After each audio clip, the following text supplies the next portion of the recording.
ओम नमः सिद्धेभ्य।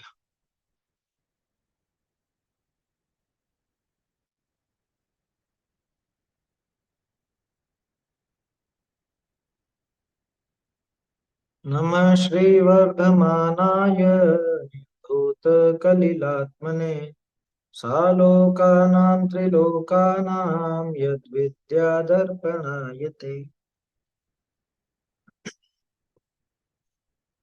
रत्नकरण श्रावकाचार्य ग्रंथ में 33वें श्लोक पर अपनी चर्चा कल चल रही थी। आचार्य देव ने इसमें एक बहुत बड़ी बात कह दी और देखा जाए तो बहुत जरूरी बात है असल में। इसलिए जरूरी है क्योंकि उन्हें पता था कि कुछ लोग कोरा बाहर का वेश अथवा बाहर का वैसा पद धारण करके मनमानी करेंगे। उन्हें ये मालूम था कि पंचम काल में निकृष्टता इसी तरह से बढ़ती जाएगी। तो सिर्फ एक बाहरी उस वेशभूषा से, बाहरी उस पद से, मतलब उसके बाहरी रूप मात्र से खुद को ऊंचा न समझने लग जाए। इसलिए आचार्य देव ने स्पष्ट निर्देश दिया कि सम्यक दृष्टि होना अनिवार्य है। सम्यक दृष्टि होगा, मोह रहित होगा, तो ही वास्तव में वो श्रेष्ठ है। और अगर सम्यक तो से रहित है तो वह श्रेष्ठ नहीं। इतना तक कह दिया सम्यक दर्शन की महिमा बताते हुए कि सम्यक दर्शन के बिना अगर ये बाहरी मुनि दशा भी धारण कर ले तो भी ये पूज्य नहीं होता, बल्कि इससे अच्छा तो सम्यक दृष्टि श्रावक ही। दोनों में बहुत संतुलन बिठाया है यहाँ पे आचार्य देव। क्योंकि उससे अच्छा श्रावक है ये कह करके श्रावकों को कोई ढील दे दी हो ऐसा नहीं। यहाँ भी क्या है, नैव मोहवान। मोहवान नहीं होना चाहिए। मोहवान उचित नहीं है। निर्मोहो, निर्मोहो श्रेया। निर्मोह ग्रही, जो निर्मोही ग्रही हो वो ही वास्तव में श्रेयस्कर है। वो दशा ही श्रेष्ठ है। इसमें कल मैंने बाद में विचार भी किया, निर्मोह और निर्मोही पर जो बात चली थी ना, क्योंकि दोनों रूप मिल रहे हैं तो ये रूप उचित कैसे है कैसे नहीं है, अभी अपन उस पर चर्चा करते हैं। पहले श्लोक बोल लेते हैं 29 से। स्वापि देवोऽपि देवश्वा जायते धर्म किल्बिषात् कापि नाम भवेदन्या सम्पद्धर्माच्छरीरिणाम् भयाशा स्नेहलोभाच्च कुदेवागमलिङ्गिनाम् प्रणामं विनयं चैव न कुर्युः शुद्धदृष्टयः दर्शनं ज्ञानचारित्रात् साधिमानमुपाश्नुते दर्शनं कर्णधारं तन्मोक्षमार्गे प्रचक्षते विद्यावृत्तस्य सम्भूते स्थितिवृद्धिफलोदया न सन्त्यसति सम्यक्त्वे बीजाभावे तरोरिव गृहस्थो मोक्षमार्गस्थो निर्मोहो नैव मोहवान् अनगारो गृही श्रेयान् निर्मोहो मोहिनो मुने। वास्तव में निर्मोही शब्द ही गलत है। निर्मोही शब्द ही गलत है। क्यों? कि जैसे मोही बोलते हैं वैसे निर्मोही कहते हैं। देखो, निर उपसर्ग लगाया रहित होने के लिए, है ना। अब जैसे जो मोह सहित है उस जीव को अपन ने कहा मोही, है ना। मोह वाला हो तो उसको अपन ने कहा मोही। तो अब निर्मोही का अर्थ क्या होगा? जो, मतलब मोही से रहित। मोही से रहित क्या होता है? मोह से रहित होता है। मोह से सहित मोही कहा गया। मोह से रहित निर्मोह कहा जाए। समोह और निर्मोह, इसको इस तरह से देखना। मोह सहित और निर्मोह। निर्मोही शब्द का प्रयोग ही गलत है असल में। निर्मोही तो मोही से रहित होगा, मोह से रहित थोड़े ना हो। बात समझ में आ रही?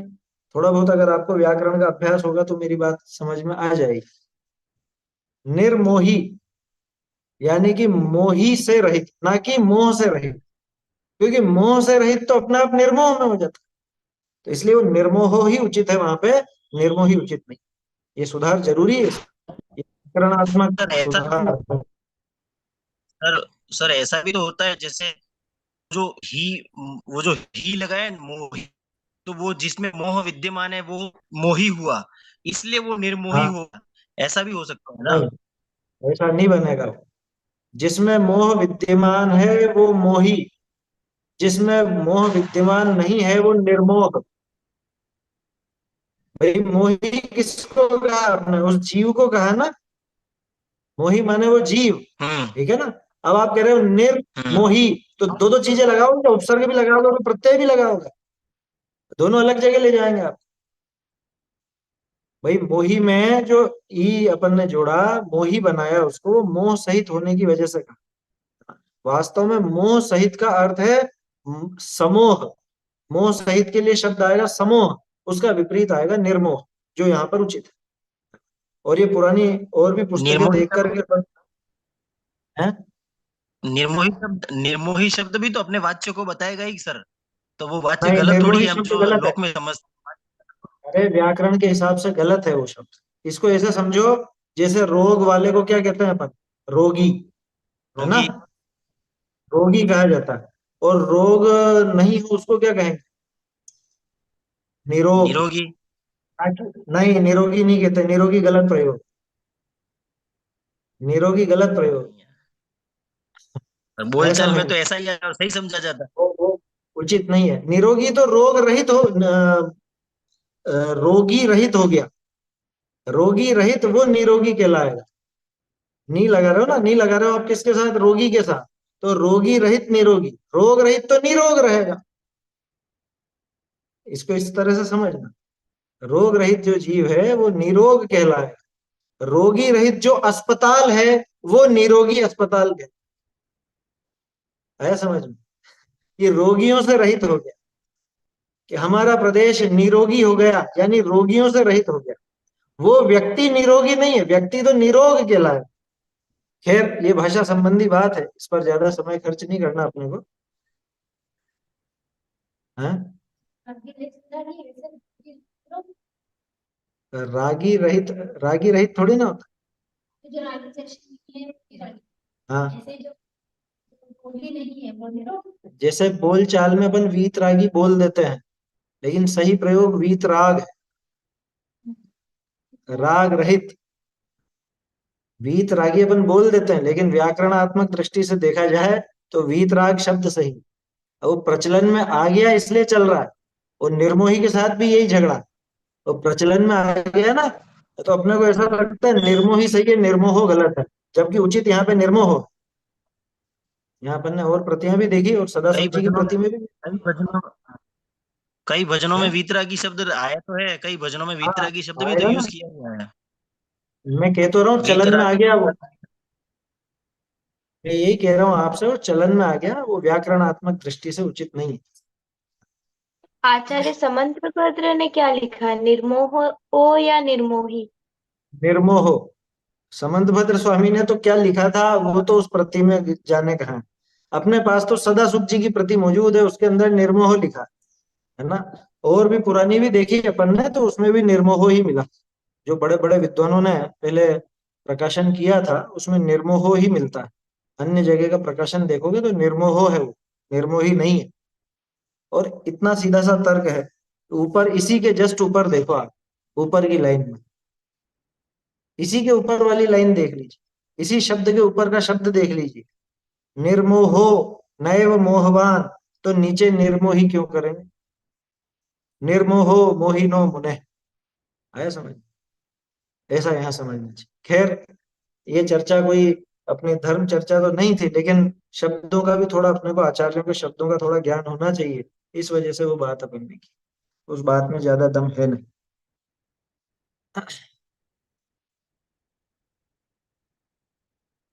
सर आगे इसमें, आगे जैसे मोही लिखा है ना, इसलिए आगे निर्मोही शब्द लिखा तो नहीं है। जैसे इसमें पीछे के आगे मोहिनो, संस्कृत मोहिनो ऐसे लिखा नहीं है ना। चलती है, संस्कृत इस तरह से नहीं चलती है। मोहिनो जो लिखा है वो मोहिनो, ये यहाँ पे मोहिन शब्द का पंचमी एक वचन, आया समझ में? ये आगे मोहिनो मुने है ना, ये पंचमी का एक वचन। संस्कृत में आप वो हिंदी की तरह मत लगाइए कि तुकबंदी बिठाने के लिए मोही मोही लगा दिया हो, ऐसा नहीं चलता संस्कृत। आप तो ऊपर देखिए, आचार्य एक ही शब्द के लिए ऐसे दो दो प्रयोग नहीं करते हैं एक जगह भी, और वो गलत प्रयोग है, वो निर्मोह है। बोलिए।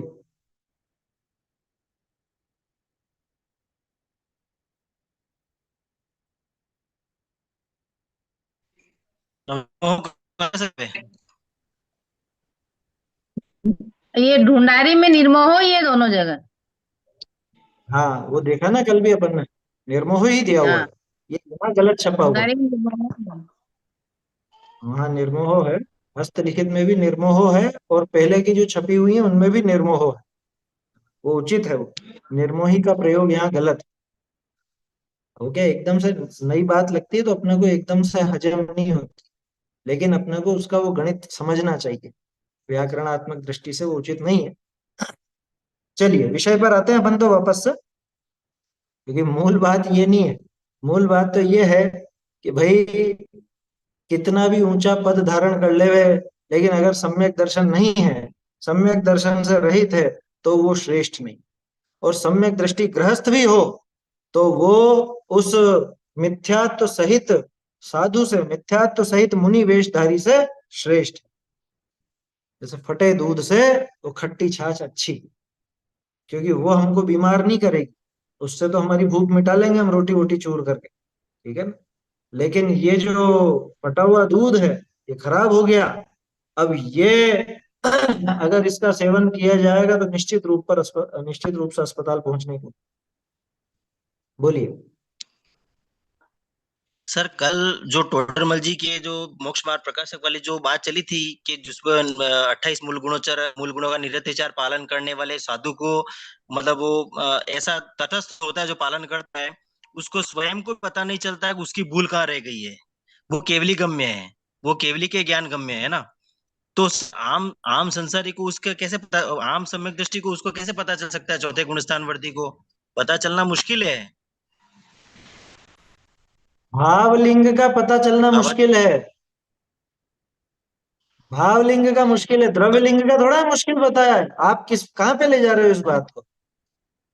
नहीं, द्रव्यलिंग का ही द्रव्यलिंग तो का बता रहा हूँ मुश्किल नहीं है, कि द्रव्यलिंग तो नहीं, द्रव्यलिंग तो सामने नजर आता है, जो क्योंकि वहां बारीक तो वो भूल पालन रहती है करता ना। है निरंतर। हाँ, निरतिचार पालन वो करता हो तो पूज्य बताया ना, कल तो चर्चा की थी अपन ने इस बारे में। निरतिचार वो पालन मैंने करे पढ़ा। 28 मूल गुणों का। सुनिए, पहले सुन लीजिए, आपकी आवाज भी ब्रेक हो रही है। 28 मूल गुणों का निरतिचार पालन करे तो वो पूज्य है, उसकी तो कहाँ मना है। आप वो जो प्रश्न है, वो प्रकरण आप ला रहे हो वो भावलिंग का। भावलिंग में उसके कहाँ पे भूल है, कहाँ पे अभिप्राय में चूक है, वो कदाचित वो ऐसी हो जो खुद को पता नहीं चले, वो केवल ज्ञान गम। ये अभिप्राय में भूल की बात है। 28 मूल गुणों की भूल तो बच्चा पकड़ लेगा। 28 मूल गुणों में जो भूल है, गड़बड़ है, उसको तो एक बच्चा पकड़ लेगा। वो बच्चा कह देगा कि मुनिराज ये बातें करते हुए कैसे चल रहे हैं, इधर उधर देखते हुए कैसे चल रहे हैं। आया समझ में? बच्चा देख करके कह देगा इस तरह की बात कैसे कह रहे हैं। भाषा समिति क्या पकड़ में नहीं आती? ये तो यही पकड़ में आती। असल में तो आ चक्कर जाता है क्या है? फिर कोई। हाँ, तो वो द्रव्य लिंग का जब नाम आता है ना, तो हमारी कल्पना, कल्पना के घोड़े ऐसे दौड़ते हैं कि हम भ्रष्टाचारी को द्रव्यलिंगी समझ लेते हैं। यहाँ पहले ही अपन, कल भी मैंने बार बार कहा कि द्रव्य लिंगी का मतलब भी यहाँ पे 28 मूल गुणों का निरतिचार पालन करने वाला ही लेना। जो भ्रष्टाचारी है, व्यभिचारी है, उसकी तो बात ही नहीं है, उसकी तो बात ही नहीं है। तो अपन ने दो तरह से बात की थी कल। एक बात तो ये थी कि वो पूज्य है या नहीं है। तो द्रव्यलिंग बिल्कुल। अगर बराबर है तो पूज्य है ना। आपका माइक बंद कर लीजिए अगर प्रश्न नहीं हो तो, बीच बीच में डिस्टर्ब हो जाता है। द्रव्यलिंग अगर बराबर है तो वो पूज्य है, पूज्य बनने में दिक्कत नहीं। बाकी आचार्य देव जो बात कर रहे हैं, श्रेयस्कर कौन है? द्रव्यलिंग की वजह से भले वो पूज्य कहला गया हो, लेकिन श्रेयस्कर तो जो सम्यक तो सहित है वही। सम्यक दृष्टि, अगर वो श्रावक सम्यक दृष्टि है और ये सम्यक दृष्टि नहीं है, तो श्रेष्ठ तो वो सम्यक दृष्टि। भले वो सम्यक दृष्टि श्रावक इसका द्रव्यलिंग बराबर होने की वजह से इसको पूजे। ये दो अलग अलग प्रकरण थे, इन दोनों के बारे में कल अपन ने बात की थी। इसमें व्यभिचारी की तो कोई बात ही नहीं हो, तो यूं सामने नजर आता है। जिसके 28 मूल गुणों का निरतिचार पालन नहीं है, वो एक झटके में पकड़ना था, एक झटके में, देर ही नहीं लगती। अरे उद्दिष्ट आहार तो यूं ही मालूम पड़ता है, उद्दिष्ट आहार तो एक झटके में पता चलता है ना, उसमें क्या दिक्कत है। गुरु कौन है इनका, क्या बात करता है, सात तत्व से विरुद्ध बोलता है या सही बोलता है, एक झटके में पता चलता है। उसमें तो समस्या ही नहीं कहीं से। वो जो आप कह रहे हो केवल ज्ञान गम्य है, केवल ज्ञान गम्य वाली बात अभिप्राय की भूल की है कि वो कहां पर चूक रहा है। क्योंकि मंद कषाय में उसके कोई कमी नहीं, 28 मूल गुणों में कोई कमी नहीं, भावना भी बराबर वैसी ही है, मोक्ष की भावना, कोई सांसारिक भावना नहीं है। फिर कहाँ चूकता है कि वो अभिप्राय की चूक है। वो अभिप्राय की जो चूक है वो केवल ज्ञान है ना। यहाँ उस बात को नहीं लगाना, यहाँ बात चल रही है जो बाहर में बिल्कुल भ्रष्ट है, बाहर में जो व्यभिचारी, उसको तो शामिल ही नहीं किया जाएगा, है ना, उसकी चर्चा नहीं। उससे तो ये गृहस्थ श्रावक श्रेष्ठ है।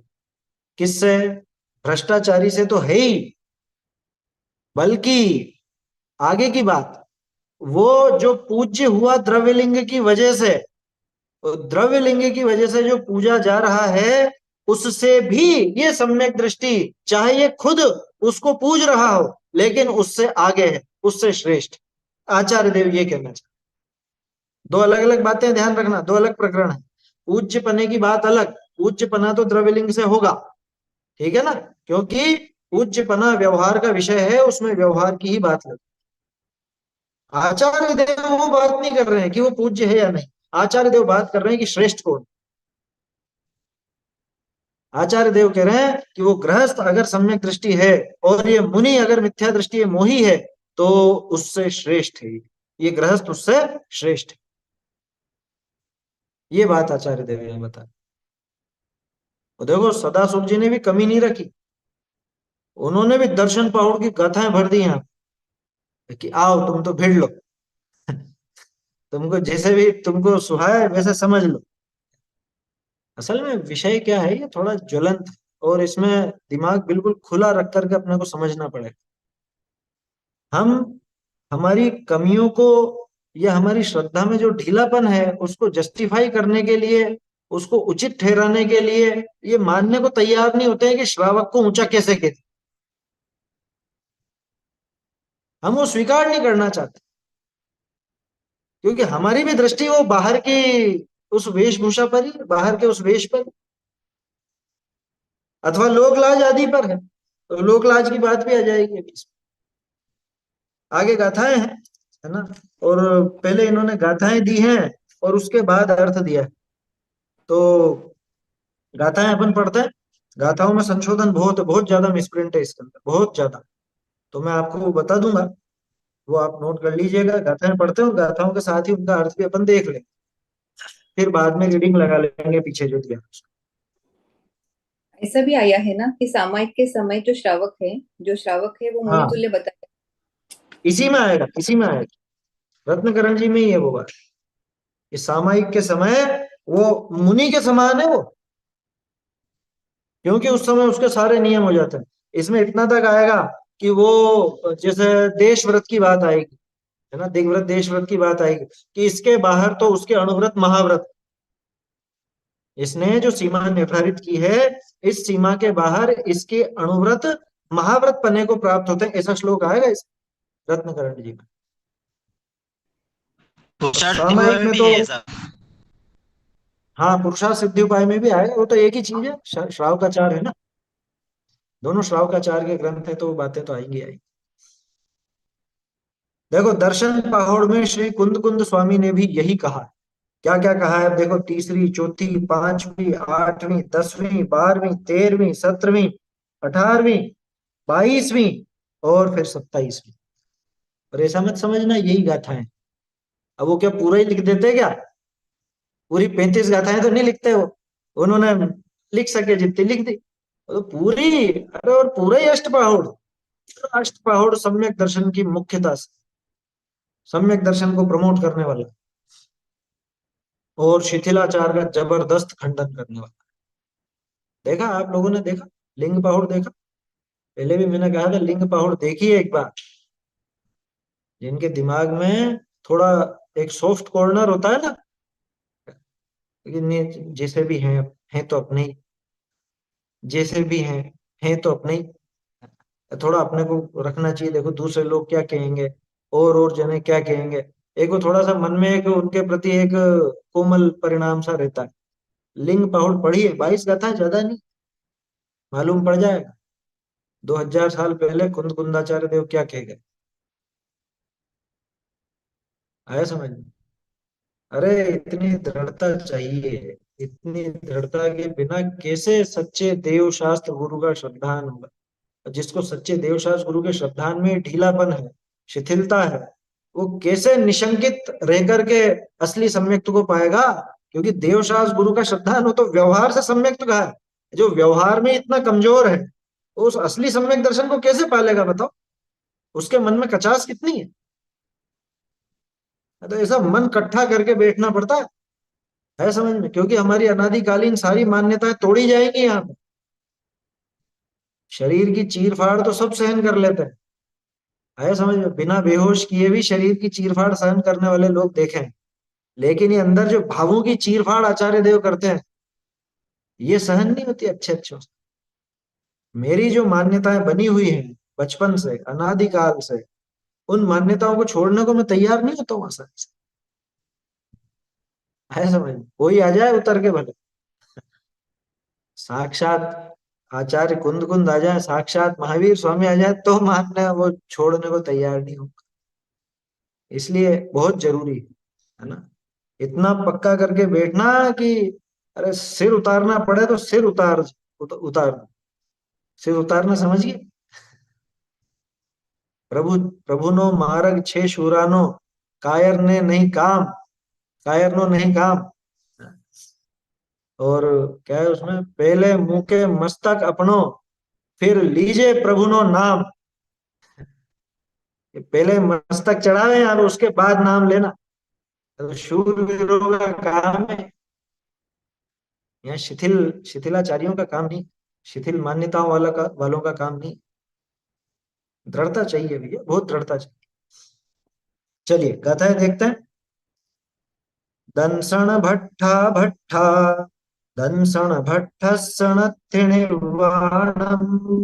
सिच्छन्ति चर्य भट्ठा, दंसण भट्टाण सेच्छन्ति, सम्मत्तरयण भट्टा, जानन्ता बहुविहाय सत्थाहि, आराहणा विरहिया, भ्रमन्ति तथैव तथैव, सम्मत्त विरहियाणम्, सुट्ठु वियोगं तवं चरन्ताणम्, प्रणलहन्ति बोहिलाहम्, अविवास सहस्र कोडीम्, जेदंसणेषु भट्टा, प्राणे भट्टा चरित भट्टाय, एदे भट्ट विभट्टा, शेषं जनं विनाशन्ति, जहमूलं विनट्ठे, दुमस् परिवारणत्थि परिवट्ठी, तह जिण दंसण भट्टा, कुल विनट्ठाण सेच्छन्ति,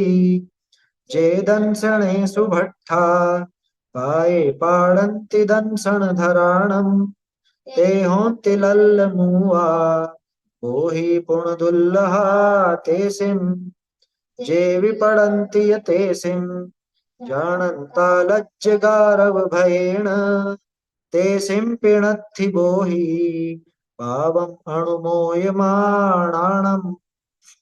जिणवयणमोसहमिणम्, विषय सुहविरेणम् अमितभूतम्, जरमरणवाहि हरणम्, हैकरणम् सौवदोत्खाणम्, एकं जिणस्सरूवम्, विधियम् उक्किट्ठ सावयाणम् तु, अवरट्ठियाण तय्यम्, चौत्थ पुणलिंग दंसणम् नत्थि, जं सक्कैतं कीरै, जं च न सक्कैतं च सद्दहणम्, केवल जिणे ही भणियम सत्तः मानस सम्मतम णविदेहो वन्दिज्यै नवीकुलो संयुक्तो को वन्दमि गुणहीनो सवर्णोणेय सावयो होई। देखो ये गाथा है, तो इस गाथा में मतलब गाथाएं जो हैं इनमें अशुद्धियां बहुत हैं। एक तो जैसे भट्टा, भट्टा लिखा ना, जगह जगह लिखा है, ये सब आधा ट और ठ आए। ये आधा ट और ट लिखा है, डबल ट लिखा है, भट्टा नहीं है, भट्ठा है, भट्ठा। आया समझ में? तो पहली लाइन में, पहली गाथा में ये एक दो तीन चार पांच, पांच बार तो यही। फिर इसके नीचे वाली में है, मतलब जहां भी आपको ये भट्टा मिले 10वीं गाथा तक, तीसरी चौथी पांचवी में नहीं है, और 8वीं और 10वीं 12वीं, इन सब में भट्टा शब्द आया है, इसके स्थान पर भट्ठा हो जाए, आधा ट और ठ। और देखिए इसके बाद और सुधार इसमें यह है, पांचवी गाथा जो दे रखी है, सम्मत, सम्मत, आधा त और त, सम्मत, ठीक है ना।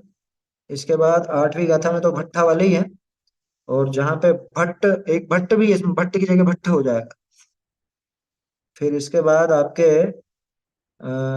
13वीं गाथा, लज्जा गारव भय, लज्जा नहीं वो लज्ज, लज्ज, अर्थ तो उसका लज्जा ही है, लेकिन गाथा के हिसाब से लज्ज गारव भय। 13वीं गाथा, 13वीं गाथा जो दी गई ना यहाँ पे, लज्ज गारव भय, उसके नीचे अणु मोय माणाणम, ये तीनों एक शब्द है, अणु मोय माणाणम।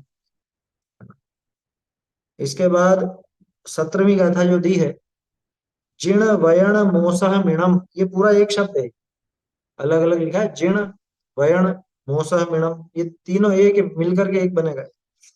ऐसे ही इसके आगे विषय सुह विरेणम, ये पूरा एक है। इसके नीचे जर मरण वाही हरणम, ये पूरा एक है। क्षय करणम, ये एक है। सौ दुखाणम, ये एक है। ये यहाँ जो गाथाओं में मिसप्रिंट है, मतलब सुधार की जरूरत है, वो बता रहा हूँ। 22वीं गाथा में जम सक्कई एक साथ लिखा, जम अलग है, सक्कई अलग, जम सक्कई ऐसा। और 27वीं गाथा में नीचे अणेय सावणो होई, सावणो नहीं है वो, सावयो, अणो के स्थान पर यो हो जाएगा, अणेय, अणो सवणो, अणेव, अणेव आएगा यहाँ, य के स्थान पर वह भी आएगा, अणेय के स्थान पर तो अणेव, और सावणों के स्थान पर सावय। चलिए इसका अर्थ समझ लीजिए, जिन लोगों ने अष्टपौरुष का अभ्यास नहीं किया हो, एक बार ये शब्दों का अर्थ मैं आप लोगों को बता देता हूँ शब्दों से, बाद में नीचे अर्थ तो दिया ही। सबसे पहले तीसरी का था दंसण भट्ठा, भट्ठा यानी कि जो दर्शन से भ्रष्ट है, सम्यक से भ्रष्ट है, वो ही वास्तव में भट्ठा, भ्रष्ट, दर्शन से भ्रष्ट ही भ्रष्ट है। दंसण भट्टस णथ्य निर्वाणम, दर्शन से जो भ्रष्ट है, यानी सम्यक दर्शन से पतित जीव है, सम्यक दर्शन से भ्रष्ट है, उसको निर्वाण नहीं होगा। इतनी भारी बात कह दी है, जिसे सम्यक दर्शन नहीं है उसको मोक्ष नहीं होगा, निर्वाण नहीं होगा। अब आगे और देखो खतरनाक बात, सिद्धंति चरी भट्ठा, कि चारित्र से जो भ्रष्ट है वो तो सिद्धंति, वो तो सिद्ध हो जाते हैं, लेकिन दंसण भट्ठा न सिद्धंति, जो दर्शन से भ्रष्ट है वो नहीं सीखते। ये बहुत भारी गाथा है, क्योंकि लोगों के दिमाग में क्या चलता है, ये सम्यक दर्शन नहीं हो रहा कोई बात नहीं, चारित्र तो लो,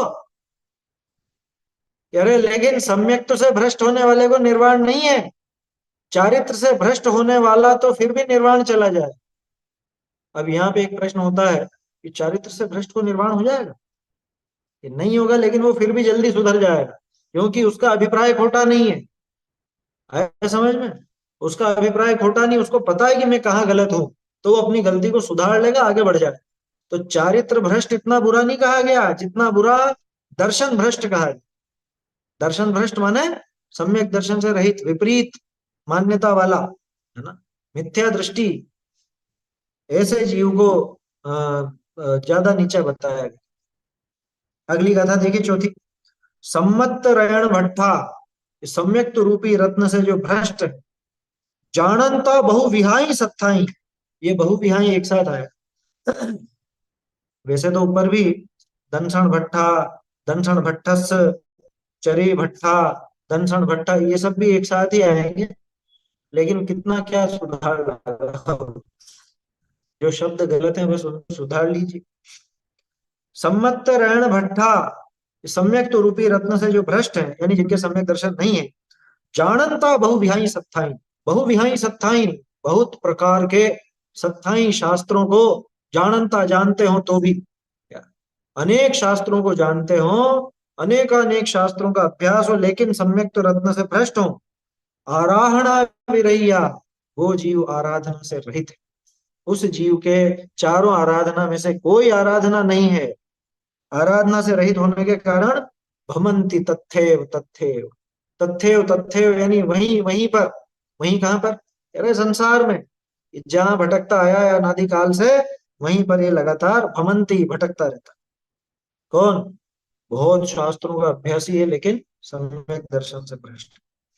अगली गाथा देखिए। वैसे तो एक एक गाथा पर कई दिनों चर्चा होती है और पहले हुई है हमारी, लेकिन अभी विषय अपना सम्यक दर्शन की महिमा का है, उसके सपोर्ट में एक गाथा है।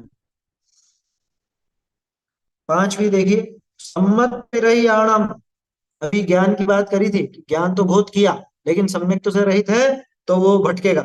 अच्छा चलो, तो ज्ञान ज्ञान की बात छोड़ो, अपन तो आचरण पे ध्यान दो।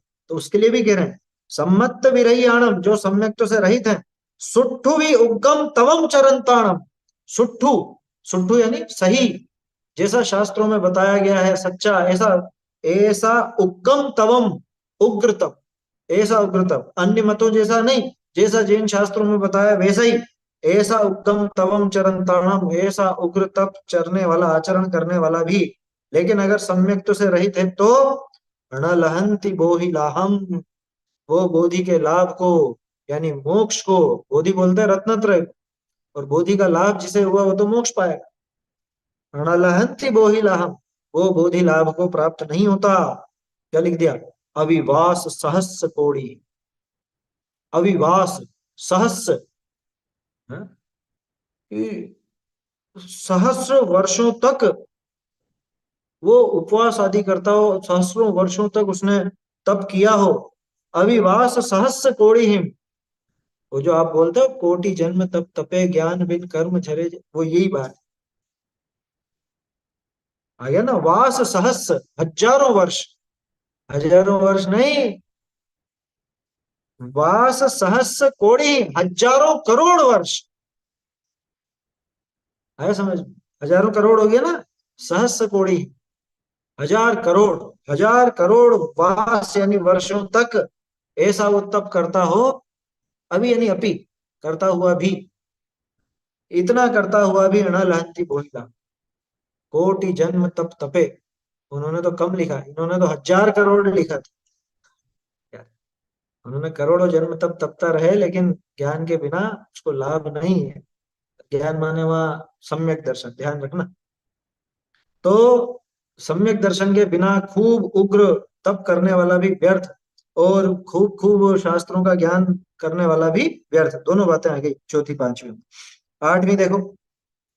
अब उनके लिए जो खुद दर्शन से भ्रष्ट है और सम्यक दृष्टि जीवों को अपने से नमस्कार अपने को नमस्कार करवाना चाहते हैं। जे दंसणेषु भट्ठा, की जो दर्शन से भ्रष्ट है, यानी मिथ्या दृष्टि है। अणाणे भट्ठा, ज्ञान से भ्रष्ट है। चरित्र भट्टाय, और चारित्र से भी भ्रष्ट। एदे भट्ट भी भट्ठा, नहीं वो अलग गाथा है, उसमें भी ऐसी की ऐसी बात है। यहाँ तो तीनों से जो भ्रष्ट है उसकी बात आ गई, कि जो दर्शन से भ्रष्ट है, ज्ञान से भ्रष्ट है और चारित्र से भ्रष्ट है। एदे भट्ट भी भट्ठा, ये भ्रष्ट से भी भ्रष्ट है। शेषम भी जन्म विनाशंति, ये शेष जनों को का भी नाश करें। क्या मतलब? ये खुद तो डूबेंगे ही, ये दूसरों को भी डुबाएंगे साथ, ये साथ में लेकर के मरेंगे। वो होते हैं ना, क्या बोलते हैं उनको, सुसाइड बॉम्बर है, आत्मघाती आतंकवादी, वो खुद मरता है लेकिन वो हजारों को साथ में लेके मरता है कि हम तो मरेंगे और तुमको भी मारेंगे। ये ऐसी स्थिति है बिल्कुल, कि जो दर्शन से, ज्ञान से, चारित्र से भ्रष्ट है, वो सब भ्रष्ट से ही भ्रष्ट है बिल्कुल। शेषम भी जन्म बिना संति, शेष जन भी उनका साथ दे, जो साथ देने वाले हैं वो भी नष्ट होता है। आगे देखिए। जह मूलम्मि विनट्ठे, कि जैसे मूल के नष्ट हो जाने पर दुमस परिवार नत्थि परिवड्ढी, दुमस दुम, द्रुम यानी वृक्ष, दुमस परिवार, द्रुम का जो परिवार है, वृक्ष का परिवार कौन, शाखाएं, पत्ते, फूल, फल, ये उसका परिवार। अनत्थि परिवड्ढी, उसकी परिवृद्धि नहीं होती। ये की बात आई थी ना, अभी तो निकली थी पिछले श्लोक में, विद्यावृत्त संभूति स्थिति वृद्धि फलोदया, वो की वही बात। जह मूलम में विनट्ठ है, कि जैसे मूल के नष्ट हो जाने पर उस वृक्ष के परिवार की परिवृद्धि नहीं होती, तह जिण दंसन भट्ठा, उसी तरह से जिन दर्शन से जो भ्रष्ट है, सम्यक दर्शन से जो भ्रष्ट है, मूल विनट्ठा, वो मूल से नष्ट है, न सिद्धंती, वो नहीं सीझेगा, वो सिद्धत्व को प्राप्त नहीं होगा। अब देखो, ये है वो बात कि जो खुद दर्शन से भ्रष्ट होकर के और दूसरे को अपने पैरों में पड़ाता है, उसकी क्या दशा है। जे दंसणेषु भट्ठा, कि जो दर्शन से भ्रष्ट है, पाए पाड़ंती दंसण धराणम, दंसण धराणम यानी कि जो सम्यक दर्शन सहित है, जो सच्चे देवशास्त्र गुरु के मानने वाले हैं, लेकिन उनको अपने पैरों पड़ाता है, उनसे नमस्कार करवाता है, या ये चाहता है कि ये मुझे नमस्कार करें, क्या लिखा, ते होंति लल्ल मुआ, वो लूले होंगे, मूक होंगे। लूले होंगे और मूक होंगे का अर्थ समझे। लूले लंगड़े किसको बोलते हैं? अरे संगी पंचेंद्रिय की बात नहीं है। त्रस और स्थावर में क्या अंतर है पता है? त्रस के कुछ हाथ पैर होते हैं, है ना, दो इंद्रिय हो तो उसके उस हिसाब से होंगे, तीन इंद्रिय के तीन इंद्रिय के हिसाब से होंगे, उन सबके होंगे। स्थावर के नहीं। तो जो लूला होगा यानी कि उसके कुछ भी हलन चलन की क्रिया करने लायक उसके हाथ पैर नहीं होंगे, इसलिए वो लूला। और मूक, मूक का क्या अर्थ है? मूक का अर्थ भी एकेंद्रीय। क्यों? क्योंकि दो इंद्रिय जीव के सिर्फ भोजन करने की शक्ति नहीं होती, बोलने की शक्ति भी मिलती है। वचन योग कहां से प्रारंभ है? दो इंद्रिय जीव के ही तो है ना, एक इंद्रिय के तो है ही नहीं। एक इंद्रिय के वचन बल नहीं है, दो इंद्रिय से वचन बल चालू होता है। तो लल्ल मुआ का अर्थ समझना। लोग यूं सोचते हैं, बहुत से इसका ऐसा अर्थ करते हैं कि वो अगले भाव में लूले लंगड़े होंगे, गूंगे हो जाएंगे। अरे वो संगी पंचेंद्रिय नहीं होगा, लेकिन वो एकेंद्रिय होगा। आचार्य देव ने इशारा दिया है, दो इंद्रिय जीव लूला नहीं है, उसके हाथ पैर हैं जैसे भी, है ना। और वो गूंगा नहीं है, क्योंकि उसकी बोली है अपने आप में जो भी है उसकी, वो अपने को सुनाई नहीं देती, वो अलग बात है। रसना इंद्रिय है ना, रसना इंद्रिय के दोनों काम है, बोलने का काम भी और चखने का, स्वाद का काम भी है, तो वो दोनों काम करते हैं। तो जो लूला और मूक होगा, कौन होगा? कि जो खुद तो दर्शन से भ्रष्ट है, लेकिन दर्शन सहित को, अरे व्यवहार सम्यक दर्शन सहित को भी जो अपने पैरों में पड़ाना चाहता है, जो अपने को, जो उनसे नमस्कार चाहता है, वो अगले भव में एक इंद्रिय बनेगा। कि नरक जाएगा ऐसा क्यों नहीं कहा? अरे नार की तो फिर भी संगी पंचेंद्रिय है, आया समझ में। और पहले अपन ने चर्चा की थी ना, नार की को तो डबल मौका है, क्योंकि नार की निकल के संगी पंचेंद्रिय होता है, तो उसको तो सम्यक दर्शन के दो अवसर मिल रहे हैं। और ये जो एकेंद्रीय बन गया, इसके बाद कोई ठिकाना नहीं। दुर्लभ लही जो चिंता मणि, त्यों पर्याय लही त्रस्तणी। एक बार एकेंद्रीय में जाने के बाद ठिकाना है क्या त्रस बनने का? है ना ठिकाना। इसके लिए उदाहरण लेते हैं अपन, कैसा? अरब सागर और बंगाल की खाड़ी। अरब सागर में तो डालो सुई, और बंगाल की खाड़ी में डालो धागा। अब वो धागा जब बहता बहता अपने आप उस सुई के छेद में से निकल जाए, ये चांस है निकलने का, एक इंद्री से त्रस होने का। ऐसा नियम है कि जो नारकी होते हैं वो निकल के संघी पंचेंद्रिय होते हैं। हाँ हाँ, नार के निकल के संगी पंचेंद्रिय ही होता है। हाँ, अगले भाव में, हमेशा नहीं, अगले जस्ट अगले भाव की बात है, उसके बाद तो कहीं जाए। तो देखो, ये बहुत गजब की कथाएं हैं, कौन सुने और कौन पढ़े। अष्टपहर लोग इसीलिए पढ़ने की मना करते हैं कि पोल खुलती। तो लूले लंगड़े होंगे, गूंगे होंगे, यानी कि एकेंद्रीय हो जाएंगे। वो ही पूर्ण दुल्लहा तेसिम, और बोधि उनको पुनः दुर्लभ हो जाएगी, उनके बोधि दुल्लहा दुर्लभ हो जाएगी। जे भी पढ़ंती है तेसिम, अभी तो बात किसकी करी थी 12वीं का था, जो अपने पैरों में दूसरों को पढ़ाना चाहते ना, सम्यक दृष्टियों को अपने पैरों में पढ़ाना चाहते हैं, उनकी बात थी। अब जो शर्म शर्म में उनके पैरों में पड़ते हैं या किसी और कारण से उनके पैरों पड़ते हैं, वो भी सुन लो। वो पूजने वाला और वो पूजा चाहने वाला, दोनों के दोनों महाभ्रष्ट। जे भी पढ़ंती है तेसिम जानंता लज्ज गारव भयण, तेसिम पिणत्थि बोही पावम अणुमोय माणाणम। ये गाथा तो मुंह जबानी याद रख ले। आया समझ? क्या कहा?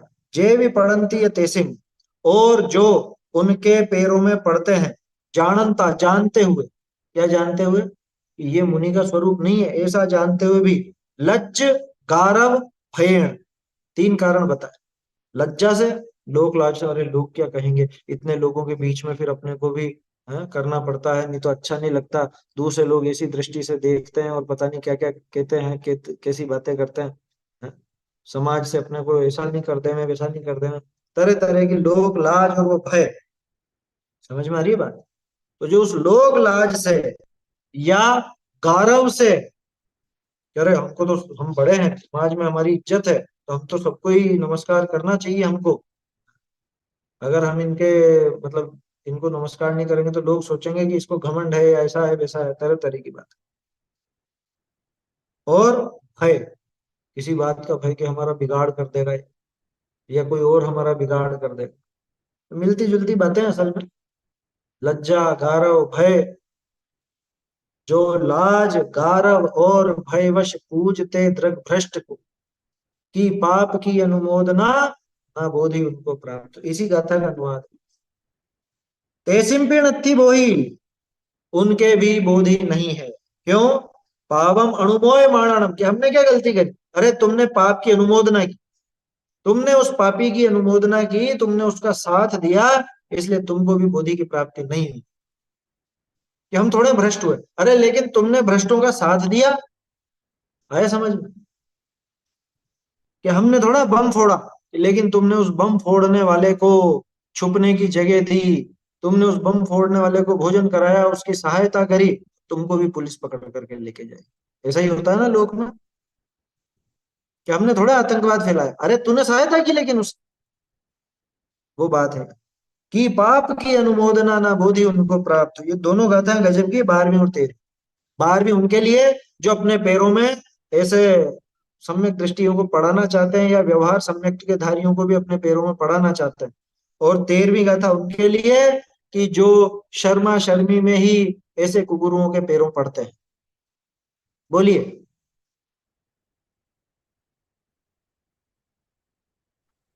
पंडित जी, जैसे कि कोई मुनि महाराज हैं और वो फोन और मोबाइल रखते हैं, अपन को पता है, और उनकी क्लास होती है तो हाँ, अपन ज्वाइन करते हैं, और जो भी वो पढ़ाते हैं शास्त्र अपना जैन धर्म के अपन पढ़ते हैं, जो मतलब दिगंबर में, तो फिर उसमें दोष लगेगा क्या? अब ये बताओ कि मुनिराज के मोबाइल कहाँ से आया? और वो खुद अपने मुंह से बोलते हैं, जो लोग मोबाइल नहीं रखते हैं मुनि महाराज, और वो दूसरों के द्वारा मोबाइल से खबर भिजवाते हैं, तो रखने में और खबर भिजवाने में एक ही हुआ। बिल्कुल एक मोबाइल से हुआ। खबर खबर भिजवाने, तो उसमें भी दोष है ऐसे मतलब बोलते हैं। हाँ बिल्कुल दोष है, लेकिन दूसरा काला चोर है, तो मेरी चोरी सही थोड़ा साबित हो जाएगी। समझ में आ रही है बात? कोई जी, दूसरा, पर वो बल्कि वो क्लास भी कर ज्वाइन तो रहा कर है, सकते हैं ना या वो पंडित जी, ऐसा अपन कर रहे हैं। क्लास क्लास ज्वाइन करने में हैं? कोई दोष तो नहीं आएगा ना, जूम पे? अब ये तो आप समझ लो इसमें, कि भाई उनसे, अब मैं क्या ज्यादा कहूं यहाँ पे। ये तो अब आपके विवेक की बात है। जब आपको जी पता चल गया, ये यही तो कह रहे हैं, जाननता। जाननता लिखा है, जाननता। जे भी पढ़ंती है तेसिम जाननता, ये जान करके भी, यानी वो भ्रष्ट है या वो आचरण सही नहीं है, उचित नहीं है, उसके बाद भी अगर मैं उसके संपर्क में रहूं, उसको बढ़ावा दूं, उसका अनुमोदन करूं, तो फिर क्या होगा? जी वहां बोधि की प्राप्ति नहीं होगी। भाई उस पद के लायक नहीं है ना। ये बताओ, जैसा आपने ये कहा ना, जी रेवती रानी के सामने ये प्रश्न आया होगा कि अरे तीर्थंकर का ही तो वेश है, समोसरणी तो लगा है, दिव्य ध्वनि तो खिर रही है। नहीं है 24 तो नहीं है, कोई बात नहीं, भले नकली हो, लेकिन बात तो समोसरण की और बात तो जिनवाणी की चल रही है वहां। क्या दिक्कत है? बोलो, नहीं आया होगा उसके सामने प्रश्न, रेवती रानी के सामने। जी पंडित जी।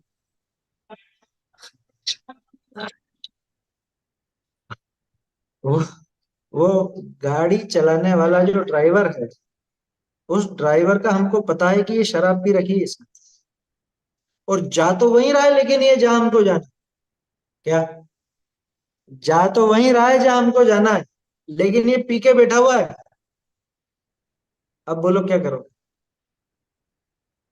अब विचार कीजिए इसमें, मैं क्या बताऊं इसमें सही है कि नहीं है। ये तो अब आप समझदार, आप खुद ही जी पंडित विचार जी। कीजिए। उदाहरण देखो थोड़े से, ऐसे तल्ख उदाहरण लेने पड़ते हैं, क्योंकि उसके बिना समझ में नहीं आता। हाँ, वहां सत्य एक है अगर कहाँ जो अनुमोदना हो असत्य कह जाती रहा है है? पंडित जी, फिर इसमें अनुमोदना का दोष हो सकता है ना अपना, कि बिल्कुल है ना, अपन। अनुमोदना का दोष, यही सही।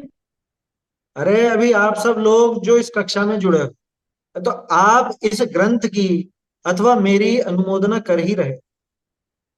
आपको ये रत्नकरण अच्छा लगा, रत्नकरण सावकाचार, अथवा मैं जो बता रहा हूँ तो आपको वो बात जम रही है, ये अर्थ निकला ना इसका। आप जी इस हाँ। स्वाध्याय में जुड़ते हो, इसका मतलब ये निकला कि आपको ये बात जम रही है, तो अनुमोदना, अनुमोदना ही तो है, और क्या है? वो जो सोशल मीडिया पे, यूट्यूब वगैरह पे और इन पे कि इतने फॉलोअर, इतना अंगूठा दिखाने वाले, और इतने वो सब्सक्राइबर, और ये सब क्या, इनसे क्या होता है? ये अनुमोदना ही तो है।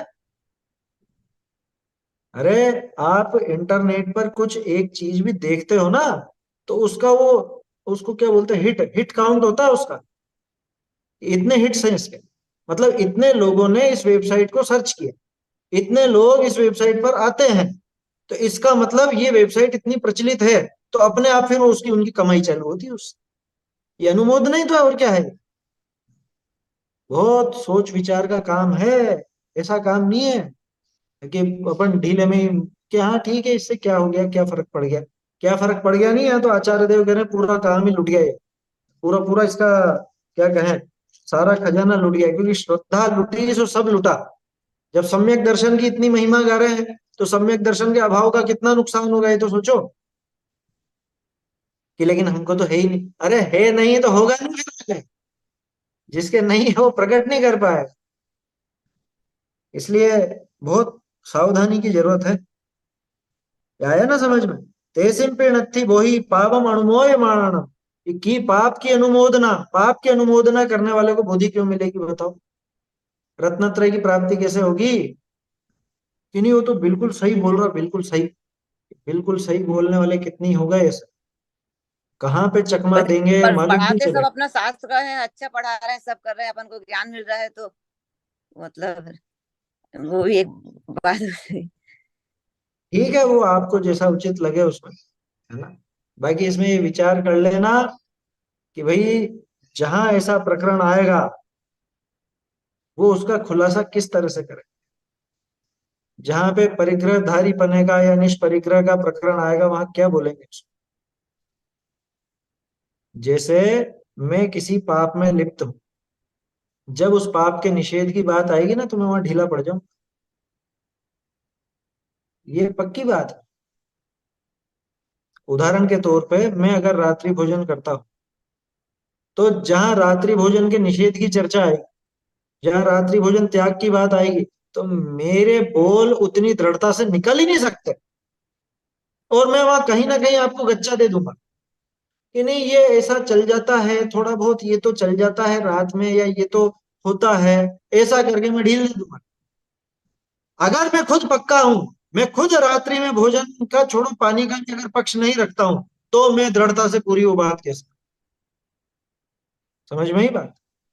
अब सोच लो आप कहाँ पे वो आपको चोट देंगे।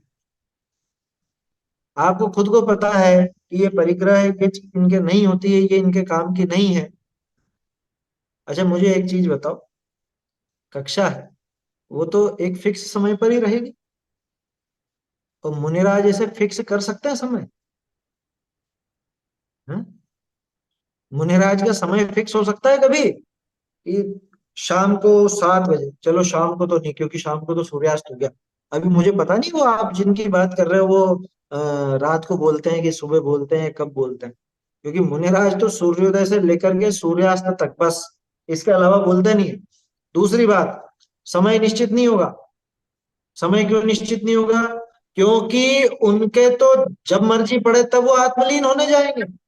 और अब तो अरे अरे 1 बज गई कक्षा का समय, 2 बज गई कक्षा का समय, तो अब आत्मलीन नहीं होना। और कितनी देर लेंगे, कितनी देर पंडित लेंगे? तीन टाइम क्लास लेते हैं, 3 टाइम। वो मुझे मतलब नहीं है ना, जी। वो कितना लेते हैं और कितनी देर लेते हैं वो मैं नहीं जानता, आप किन की बात कर रहे हो ये भी नहीं जानता। जी। मैं तो इतनी बात जानता हूं कि ये कैसे चलेगी, आधा घंटा भी कैसे चलेगी। मुनिराज के छठा सातवां गुणस्थान का जो वो काल बताया है, आप उसकी गणना करके देख लो, मतलब वो मालूम पड़ स्वाध्याय जाएगा। करते हैंगे, स्वाध्याय में जूम जुड़ी रहती है कि ऐसा तो। अरे मैं कह रहा हूँ आत्मलीनता की बात, आप बाहर से स्वाध्याय की बात ले रहे।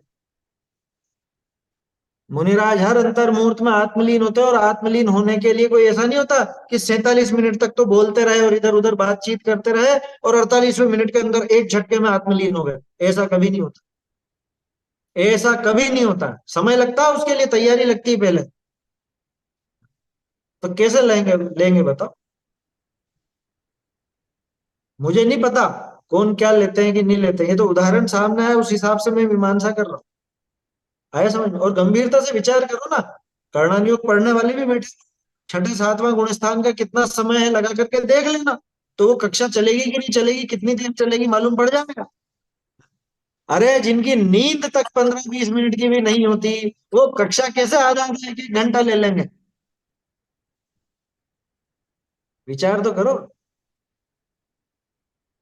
मैंने देखो थोड़ी देर पहले कहा था ना, हम जो काम हम खुद करते हैं, हम कैसे न कैसे उसको सही ठहराना चाहते हैं, या हम जिस काम में पक्षधर हैं उसको कैसे न कैसे सही ठहराना चाहते हैं, उसमें कुछ कमी ना निकले, उसमें कुछ दोष ना निकले। यहाँ पे मन इकट्ठा करके ये आचार्य देव जो ऑपरेशन कर रहे हैं ना, ये करना पड़ेगा खुद का। ये भावों की मीमांसा तो खुद की करनी पड़ेगी कि हम कहाँ पे गड़बड़ है, कहाँ गलत हो रहे हैं। आज तक अनंत काल हो गया, अनंत काल क्यों भटकते रहे?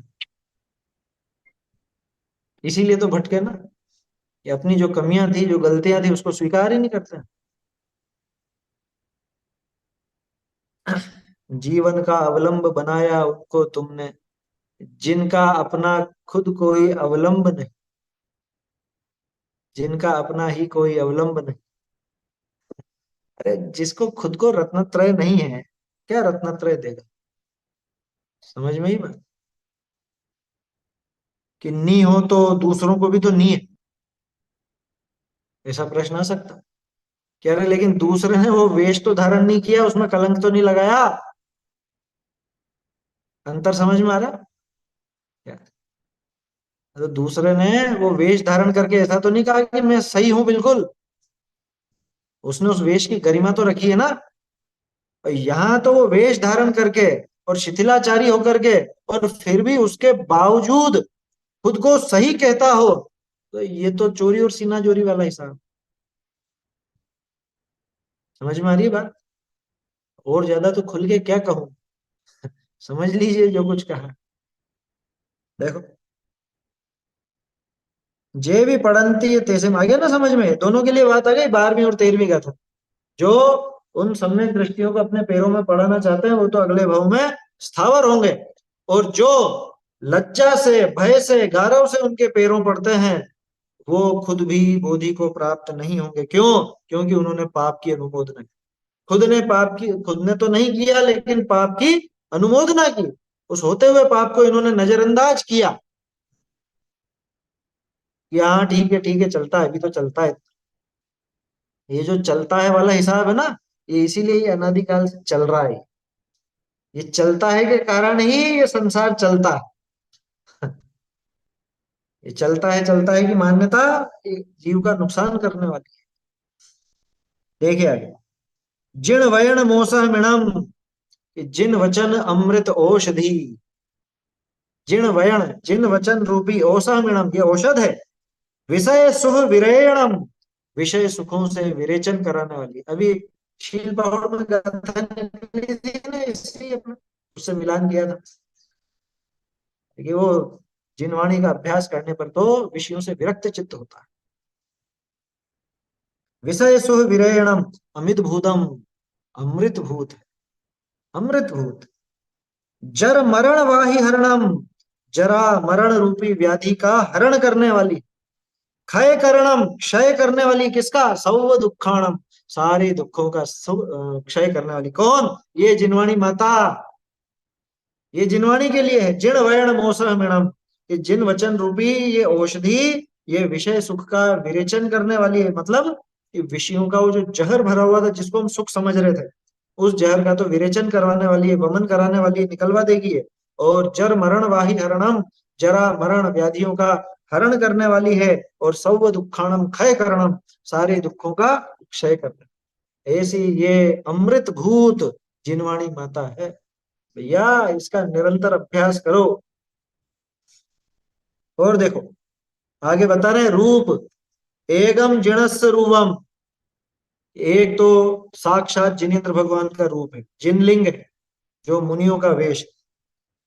जिनेन्द्र भगवान मोबाइल रखते हैं, तो फिर जिन रूप धारण करने वाला कैसे रखे? इसमें जवाब मिल जाए। एगम जिणस रूपम, एक तो जिनेन्द्र भगवान का रूप। विधियम, विधियम यानी द्वितीय, दूसरा। उत्कृष्ट सावयाणम, तो उत्कृष्ट श्रावकों, यानी एलक का, एलक शुल्लक 11वीं प्रतिमाधारी उनका। अवरठियाण तय्यम, तय्यम यानी तीसरा, अवरठियाण अपर में स्थित, यानी कि स्त्रियों में। भाई ये पुरुष की बात हो गई, अपर यानी वहां स्त्रियां। स्त्रियों में जो माता जी हैं, आर्यिका माता जी, वो भी 11वीं प्रतिमाधारी, पंचम गुण स्थान वर्ती 11वीं प्रतिमाधारी। चौथ पुण लिंग दंसण मणथी, है ना। चौथ, चौथा पुण लिंग, चौथा कोई लिंग, दंसण मणथी, चौथा लिंग जैन दर्शन में है ही नहीं। तीन ही लिंग बताए हैं। एक मुनिराज का जो साक्षात जिन लिंग है ना। और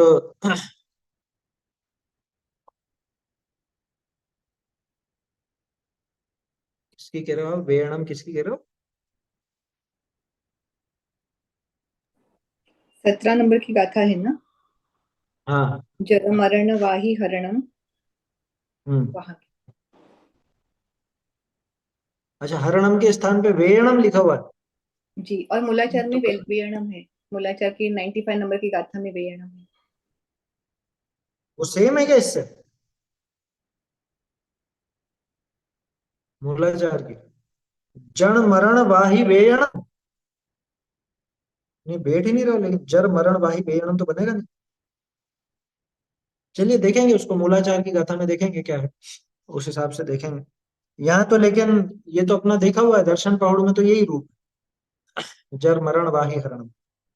क्या कह रहा था मैं कि चौथा, चौथा कोई लिंग है ही नहीं, माने चौथा कोई वेश जैन दर्शन में, सम्यक दर्शन का कारण कोई वेश नहीं है चौथा। तीन ही लिंग है, ये तीन लिंग ही पूज्य हैं, चौथा कोई लिंग नहीं है। जिन लिंग कहा मुनि लिंग को, तो जिनेन्द्र भगवान जैसा ही साक्षात रूप मुनिराज का। समझ में ही बात? जिनेन्द्र भगवान के नेपकिन नहीं होता, जिनेन्द्र भगवान कमोड का इस्तेमाल नहीं करते, जिनेन्द्र भगवान मोबाइल का प्रयोग नहीं करते। आया समझ में? उनके कैनोपी नहीं होती, और चीजें नहीं होती। क्या कहूं, व्हील चेयर नहीं होती, और समझ लेना। बाकी सब तो चर्चा खूब अष्टपौड़ में बहुत है। एगम, ये हो गया ना। 22वीं देखो, जम सक्कई तम की रही, कीजिए शक्ति प्रमाण, शक्ति बिना श्रद्धा धरे, वो यहां से निकली है। जम सक्कई तम की रही, जो शक्य है, तम की रही उसे करो। जम चढ़ सक्कई, और जो शक्य नहीं है, तम च सद्धहणम, उसकी श्रद्धा तो रखो। भाई हमसे श्रावक का धर्म सधता है तो उतना तो हम करें। हमसे मुनि पने का धर्म नहीं सध रहा है तो मैं जबरदस्ती मुनि वेश धारण कर लूं, ऐसा नहीं करना। उसकी श्रद्धा तो रखो कि मार्ग तो यही सही, मार्ग तो यही उचित है, ये श्रद्धा रखना।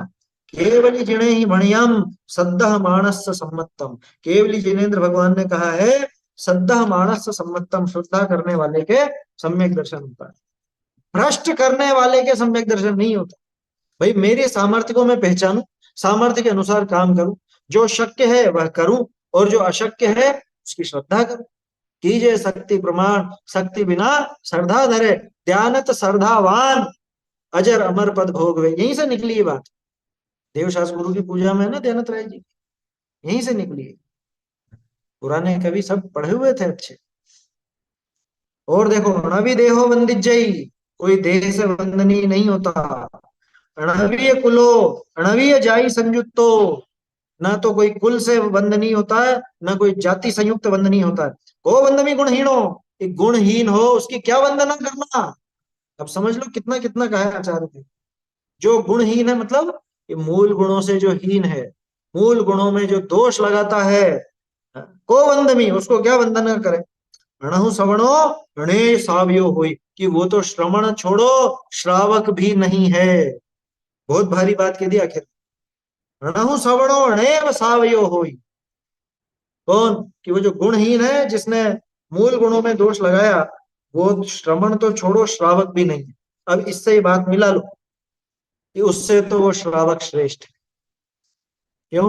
क्योंकि उसने तो मुनिपना धारण करके और मुनिपने में दोष लगाया, और वो श्रावक भी नहीं बता रहे हो आप उसको कि श्रावक के भी कौन से, उसने श्रावक का रूप तो उसके है ही नहीं, तो न तो उसने श्रावक का आचरण बराबर किया न मुनि का, इसलिए श्रावक से भी गया भी था। ऐसी गाथाएं हैं गजब की। ये तो इन्होंने कुछ गाथाएं कोट की हैं, ऐसी तो सैकड़ों गाथाएं मिलेंगी आप अष्टपहड़।